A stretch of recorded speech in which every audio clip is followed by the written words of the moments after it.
time of how my best friend was catfished by my dad. So me and my best friend were kind of just like swiping through Tinder for fun. And then she came across this really, really hot dude. So of course, she swiped right and they talked all night long. And he said he had an Android, so he couldn't FaceTime, but his messages were blue, so I thought something was off. She was too blinded to see that something was up in the first place because she was messaging with a really hot guy. So about a week of them just like texting back and forth and I guess getting to know each other, they decided that they were gonna meet up. So they both decided that they were gonna meet up at an Olive Garden near them. And you see, as her best friend, of course, I'm gonna have to go with her. So I got dressed up and I sat about 5 tables away from her. And we got there about 30 minutes earlier than we were supposed to be there. Okay, so my best friend had 3 bowls of fettuccine alfredo before he got there. So when he got there, it wouldn't look like she ate a lot. Then I see my dad walk in, all dressed up and fancy with a bow tie and everything. This story time just gets so much more funnier, so like for a part 2. Part 2 of how my best friend was catfished by my dad. Continuing with the story, I see my dad walk into the restaurant all dressed up. Mind you, my dad's married. To my mother, of course. So I was like, ooh, my dad and my mom are finally going on a date together. And then he looks over to my best friend and walks over to the table. When I tell you my heart dropped, my heart has never sank so deep inside me so fast. He sits down and asks her, is this Mackenzie? When I tell you I busted out laughing so freaking hard I fell out of my chair. And almost everybody in the restaurant turned around and looked at me, and so did my dad. And I walk over to the table and I'm like, what the heck is going on here? My best friend is literally just sitting there in shock, no emotion on her face. Then he looks at us, he looks really confused, his face goes blank, and then he goes, I was just trying to teach y'all girls a lesson. I told my mom and I was just getting a laugh out of it, and then she looked through his phone and said that he was meeting up with a bunch of 14-year-old girls. So comes to find out, my dad is a pedophile. My mom kicked him out, and if you're one of those girls, I really do apologize. So when I was a sophomore in high school, I had this teacher who would only let the students in her class use the restroom 1 time per semester. Well, one day I raised my hand and I was like, excuse me, I don't remember her name, can I please use the restroom? And she was like, no you can't, because you've already used the restroom in my class this semester. Well, excuse me, you can't dictate my bladder. So I'm like all frustrated, and I started secretly texting my mom because I wasn't allowed to use my phone in class. And I was like, Mom, I'm sitting in class right now, my teacher won't let me use the restroom. And she was like, I'll take care of it for you. And I was like, okay. So like 5 minutes goes by, and all of a sudden my teacher's phone starts ringing, and she walks up to it and answers it, and she's like, hello? Yeah. Okay, thank you.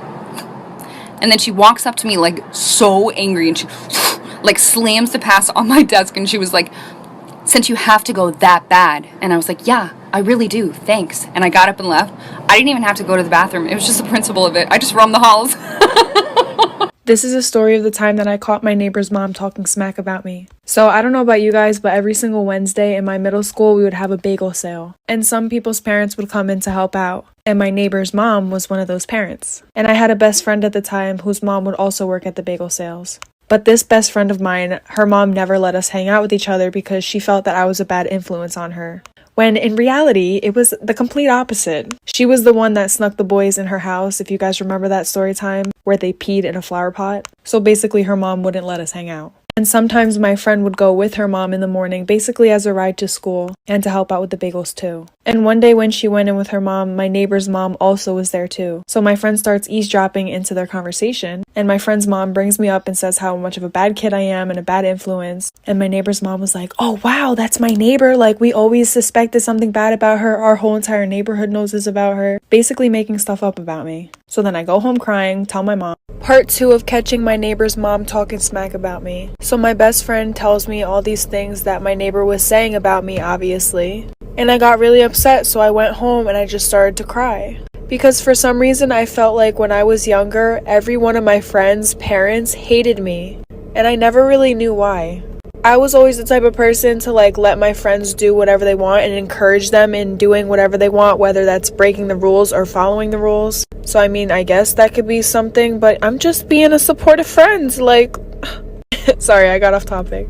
So when I told my mom, she was like, okay, come with me, I'm gonna knock on her door. And I was like, heck no, I do not feel like dealing with this. Mom, you deal with it. So she calls her up on the phone, puts her on speakerphone, confronts her about the situation, and this lady starts going on about how she loves me like I'm her own child, saying that I was never a bad influence on her daughter, and that she actually wanted me to hang out with her daughter more. Like, that's not what she was saying at bagel sale.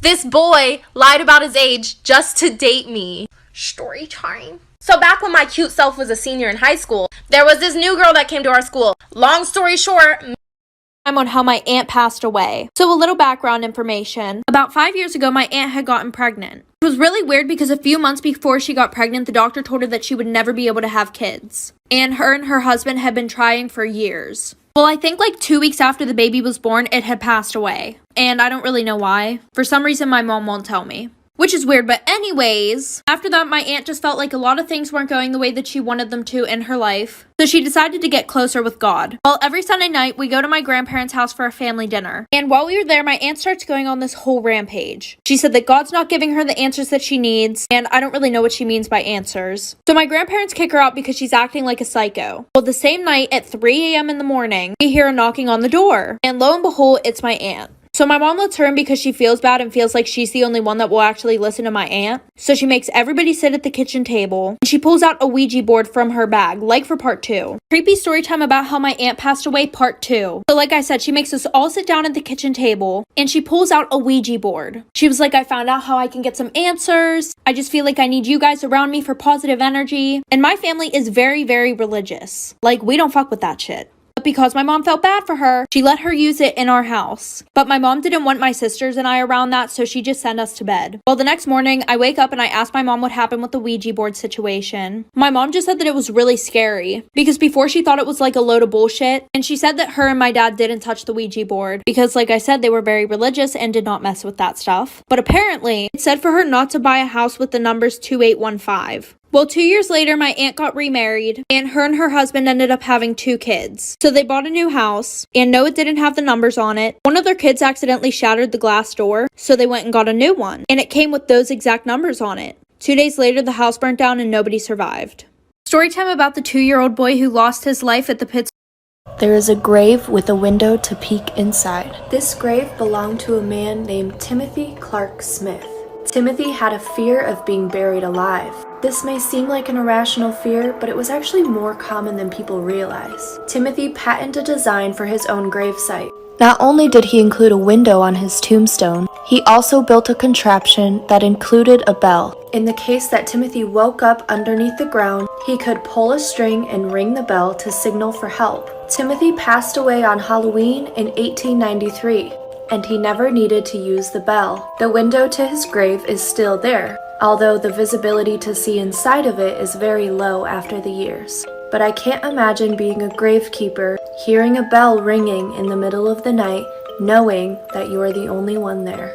This is why you should never go on a subway again. So what happened is that one night, a teenage girl was taking the subway home from work back to her house in New York. Scary part is when she went on board, she sat directly across from 2 men with a woman sitting in the middle. The creepy part is that the woman kept staring at her and wouldn't even blink, while the 2 men never once looked at her.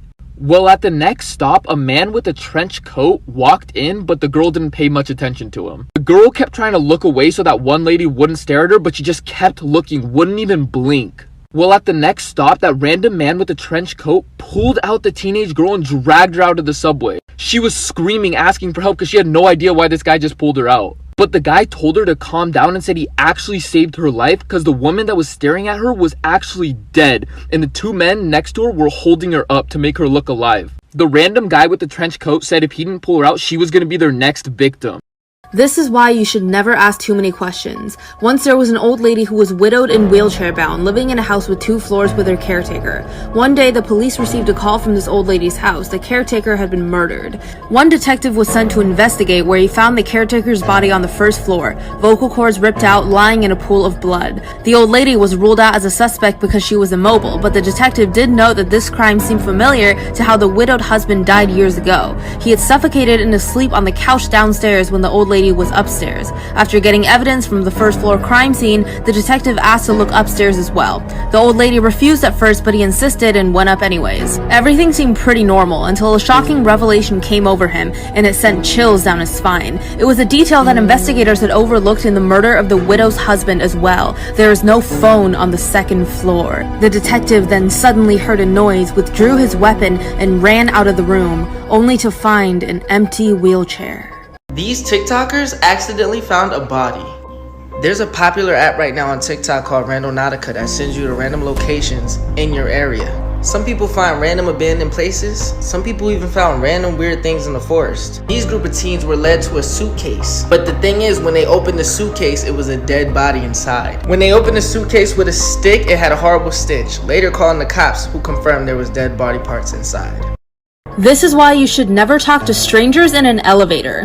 One day, a surgeon was working the night shift at a hospital. He just finished his operation on a patient and was going to the basement. He entered the elevator and there was one other woman already inside. They were casually chatting when the elevator door opened and another woman was about to enter. But the surgeon looked horrified. He quickly slammed the close button and punched the highest floor of the building. Surprised, the woman asked why he was being so rude and wouldn't let the other woman in the elevator with them. The surgeon explained that in this hospital, all patients wear white wristbands with their names printed on them, but the red wristbands are placed on all of the corpses. The surgeon then looks to the woman in the elevator with him and says, "That was the same woman I just operated on. She died on the operating table. Didn't you see the red wristband she was wearing?" This is why you should always lock your front doors. A kid living with both of his parents decided to watch a movie for their family weekly movie night. He then gets up to use the restroom. As he is in the restroom, he sees all of the power in the house cuts off, and then he hears two loud thumbs. He locks the bathroom door and hears heavy objects being dragged across the hallway. The kid, freaking out, runs out of the bathroom and runs into the restroom. Once he is inside the room, he locks the door. As he locks the door, he jumps in bed and acts like he's asleep in hopes that this person who is in the house will ignore a child sleeping. He closes his eyes and hears the door creak at the same time. He squints his eyes and sees a man with no eyes dragging the bodies of both of his parents. The man dragging his parents sits his mom's dead body in a chair facing him, and then sets the dad's body on the floor facing up. It was almost like whoever was in the house who killed them wanted him to see it. He then sees the man writing something on the wall and then climbs under his bed. He laid there for hours knowing that if he moved a muscle, he would end up just like his parents. He finally built up enough courage to read the wall, and the writing on the wall said, "I know you're awake." This is why you should never play hide and seek. A mom decided to play hide and seek with her two kids. The mom began counting, ready or not, here I come. She begins searching the downstairs kitchen because she knows that they hide there every single time. As she's walking to the kitchen, she starts saying, I wonder where they are. She looks under the table and sees they aren't there, which is kind of odd. She knew they were too scared to go into the basement alone, but she decided to check anyway. They weren't there either. She began to panic. The mom then says, "Jordan, Casey, come out now. Mommy's not playing anymore." There was no answer. Panic really begins to set in. She decides to call 911 and reaches an operator. She tells the operator what's wrong and the operator sends an officer to her house. Once the officer arrives, he says, "Don't worry, we will find them." As she's sitting in the living room, she hears giggling and laughing and hears a closet door slam upstairs. She sprints upstairs and says, "Jordan, Casey, you worried me sick." She opened the closet door and nobody was there. While all of this is going on, she hears the doorbell ring. She runs downstairs and finds the officer holding Jordan and Casey. The officer says they were hiding in the shed out back. Then Jordan looks at mommy and says, "Why were you telling us to stay in the shed?"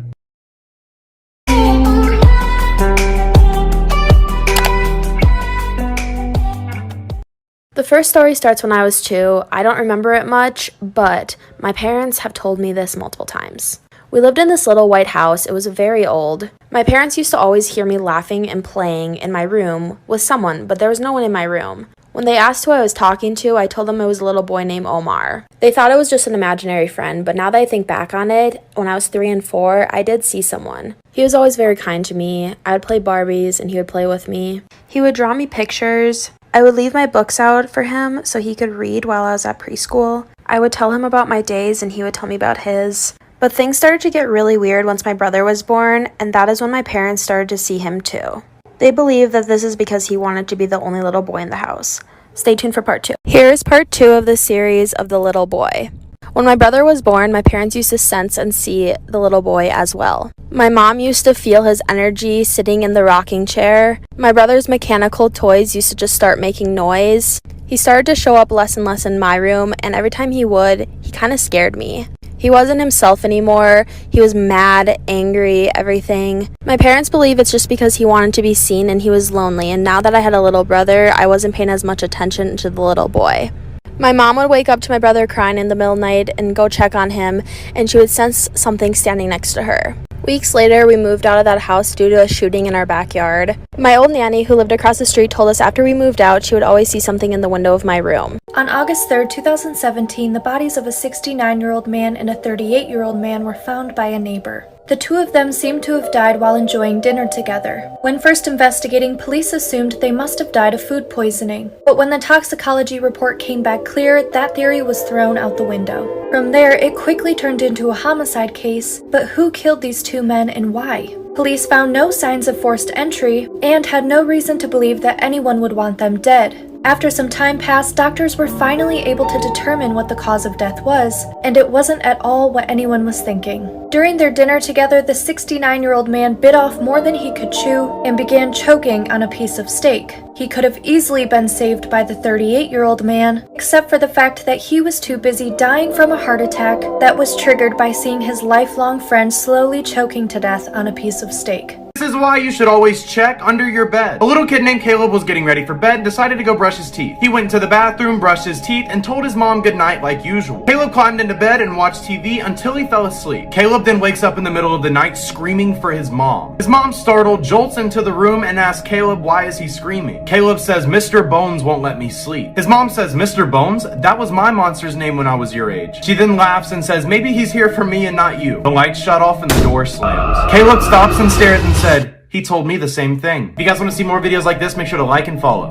Have you ever seen someone with extremely long hair? Well, a man from Yamata village in Japan saw a woman with very long hair nearly down to her knees, but things were much stranger than they seemed. He was walking down a narrow street when this woman approached him, and as he walked closer, he realized that she'd been smiling the whole time. But this wasn't a normal friendly smile. There was something strange about it that made him feel creeped out, but he smiled back anyways because he found her beautiful. This would be his last mistake.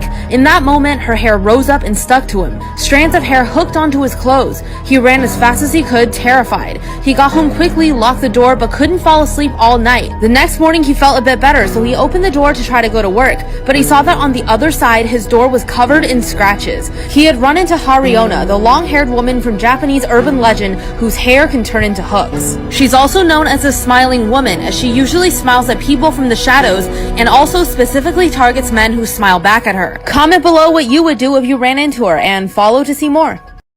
So, I'm really convinced that there's some entity